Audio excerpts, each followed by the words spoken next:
Senator Susan Collins announced Thursday that she will support Javier Becerra's nomination to serve as Secretary of Health and Human Services.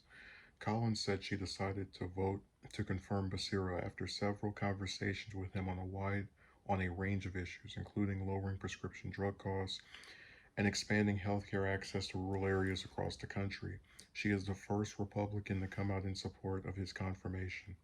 During our one on one meeting and in three subsequent conversations, Mr. Becerra and I discussed several shared goals that I hope we can accomplish in the Biden administration.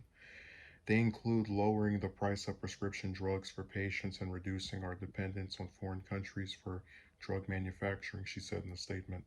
I also urged Mr. Becerra to support additional funding for healthcare providers during the pandemic, particularly in rural areas. He committed to making outstanding provider relief payments expeditiously and improving access to care in rural areas, which are major priorities of mine, she added. Collins also said in her statement that she pushed Becerra and the Biden administration to reopen schools, citing guidance from the Centers for Disease Control and Prevention, CDC, that in person learning can resume with precautions. While the main Republican recognized she and Becerra have disagreements on a number of issues, she said she concluded that he merits confirmation as HHS Secretary. I look forward to working with the department to achieve bipartisan results on behalf of the American people, she added, or she said. Becerra's nomination got a huge shot in the arm earlier Thursday when Senator Joe Manchin, Democrat of West Virginia, said he'd back the confirmation. Becerra's now likely confirmation will be at least somewhat bipartisan and have some breathing room should any Democrat defect. So I'm not too surprised by this because, for those that don't remember, Collins, along with Murkowski and the late McCain, were the three Republicans to vote against the repeal of Obamacare over the summer of 2017. So even though she, like all the other Republicans, voted against implementing the Affordable Care Act in 2010.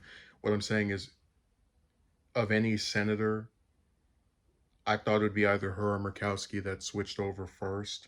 Um, and again, it's just nice that you get some kind of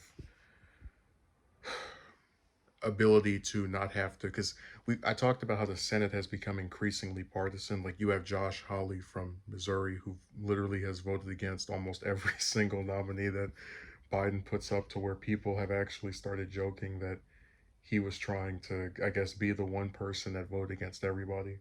And obviously, Gillibrand did that for Trump's nominees 4 years ago. But what I find very interesting is just that none of the other Republicans so far have expressed an interest in nominating him, excuse me, confirming him, Becerra. And again, Collins and Biden, before Biden became president, had a 20 plus year friendship. So this goes in line with that.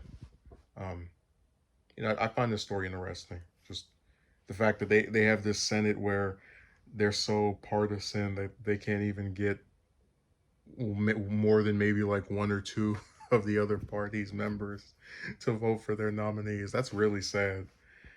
Um, and I do think Biden could have picked somebody better for secretary. Like, when I think of Health and Human Services Secretary in their resume, I don't think of an Attorney General.